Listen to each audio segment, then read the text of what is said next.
သူ့ရဲ့ super power ကိုဘာလို့လူတိုင်းကအားချနေကြရတာလဲဒုက္ခရောက်နေတဲ့တကူတဲ့မိခင်တူကိုသူတွေ့တဲ့အခါချက်ချင်းပဲသူ့ဘာနှကောင်ထဲကိုဒေါ်လာ3သိန်းစီအောင်လုပ်ပေးလိုက်တယ်သူ့နာမည်ကတော့စိုက်ပေါ်ပါသူကလူတဝက်ဆက်တဝက်ပေါင်းဆက်ထားတဲ့ hybrid တရားပေါ့သူ့ရဲ့စွမ်းနာကမယုံနိုင်လောက်အောင်ကိုတန်ပါတယ်ရိုးရိုးတိုက်ခိုက်မှုတွေဆိုသူ့ကိုကုတ်ဖဲ့လို့တော့မရဘူးသူ့ခန္ဓာကိုယ်ရဲ့ဘေးအစိမ့်မဲ့သူ့ရဲ့ super power ကိုဘာလို့လူတိုင်းကအားချနေကြရတာလဲဒုက္ခရောက်နေတဲ့တကူတဲ့မိခင်တူကိုသူတွေ့တဲ့အခါချက်ချင်းပဲသူ့ဘာနှကောင်ထဲကိုဒေါ်လာ3သိန်းစီအောင်လုပ်ပေးလိုက်တယ်သူ့နာမည်ကတော့စိုက်ပေါ်ပါသူကလူတဝက်ဆက်တဝက်ပေါင်းဆက်ထားတဲ့ hybrid တရားပေါ့သူ့ရဲ့စွမ်းနာကမယုံနိုင်လောက်အောင်ကိုတန်ပါတယ်ရိုးရိုးတိုက်ခိုက်မှုတွေဆိုသူ့ကိုကုတ်ဖဲ့လို့တော့မရဘူးသူ့ခန္ဓာကိုယ်ရဲ့ဘယ်အစိမ့်မှမဆိုဘယ်အချိန်မဆိုသိစေနိုင်တဲ့လက်နဲ့အထည်ကိုပြောင်းလဲနိုင်တယ်သူ့ရဲ့ jet booster တွေမိတောက်လာပြီဆိုတာနဲ့တိုက်လေရင်တစီလိုပဲကောင်းကင်ဘုံကိုပစ်တက်သွားနိုင်တယ်ဒါပေမဲ့အကြောက်ဆုံးအပိုင်းကတော့သူ့ရဲ့ဉာဏ်ရည်တုအဓိကစနစ် AI ကိုပဲသူလိုချင်တဲ့အချိန်တိုင်းကမ္ဘာလုံးဆိုင်ရာကွင်းရဲ့အထက်ကိုဝင်ရောက်ပြီးတော့ကမ္ဘာနေရာအနှံ့အပြားကိုစောင့်ကြည့်နိုင်တယ်ကမ္ဘာပေါ်ကနျူကလ িয়ার လက်နက်အားလုံးကိုပါဝင်ရောက်ပြီးစိတ်ကြိုက်ထိန်းချုပ်နိုင်တယ်ဒါပေမဲ့ဘသူကများထင်ထားမိပါလဲသူကအရင်တုန်းကဘောလုံးကစားတာကိုအရန်ကြိုက်တယ်ရိုးရိုးတာမှန်ကလေးတယောက်ပါပဲလို့တညမှာတော့သူလဲသူ့အမေကားမတော်တဆမှုတစ်ခုဖြစ်ခဲ့ကြတယ်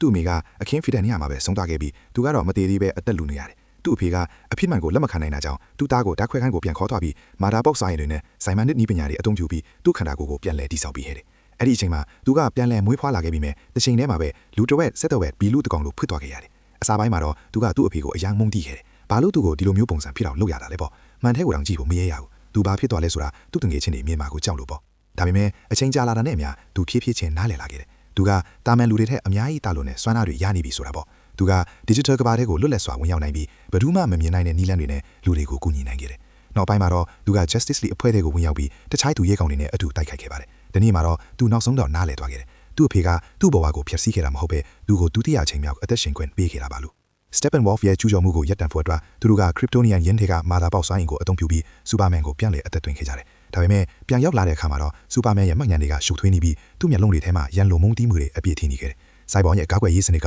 အလိုအလောက်အလွတ်လာပြီးသူ့ထိန်းချုပ်မှုမရှိဘဲသူ့လက်နက်တွေက Superman ကိုပိတ်ခတ်ခဲ့တယ်အန်တဲ့အရှိဆုံးအချိန်ဒီမှာ Superman ရဲ့ချစ်သူ Lois ကရောက်လာပြီးသူမရဲ့ရှိနေခြင်းကသူ့ကိုစိတ်အေးအောင်လွတ်ပိန်နိုင်ခဲ့တယ် Superman ကသူမကိုဖယ်လိုက်တဲ့အခါသူ့ရဲ့မှတ်ဉာဏ်တွေပြန်ရလာခဲ့တယ်အဲဒီနောက်မကြာခင်မှာပဲသူကသူ့ရဲ့ပြန်လည်မွေးခွားခြင်းကိုပုံညွှန်းတဲ့အနက်ရောင်ဝက်စုံကိုဝတ်ဆင်ပြီးကောင်းကင်ယံကိုပြန်တက်သွားကနေရောင်ကြီးထဲမှာရေချိုးပြီးသူ့ရဲ့စွမ်းအားတွေကိုပြန်လည်ဖြည့်တင်းခဲ့တယ်တစ်ချိန်တည်းမှာပဲ Wonder Woman နဲ့ Aquaman က Steppenwolf ကိုယင်လို့မရသေးဘူးဖြစ်နေခဲ့တယ် Steppenwolf ကစိုက်ဘောင်ရဲ့နောက်ကနေလှည့်လာခဲ့တယ်ဒါပေမဲ့စိုက်ဘောင်ရဲ့စွမ်းအားနဲ့ Superman နဲ့ခွန်အားပေါင်းစပ်လိုက်တဲ့အခါမှာတော့သူတို့ကမာတာပေါက်လေးကိုစုပ်ဖဲပေးလိုက်တယ်ပြီးတော့အဲ့ဒီအချက်အကျက်ကိုရပ်တန့်နိုင်ခဲ့တယ်အဲ့ဒီအချိန်မှာပဲသူကသူ့ရဲ့တင်ရှိမှုရည်ရွယ်ချက်ကိုနောက်ဆုံးတော့နားလည်သွားခဲ့ပါတော့တယ်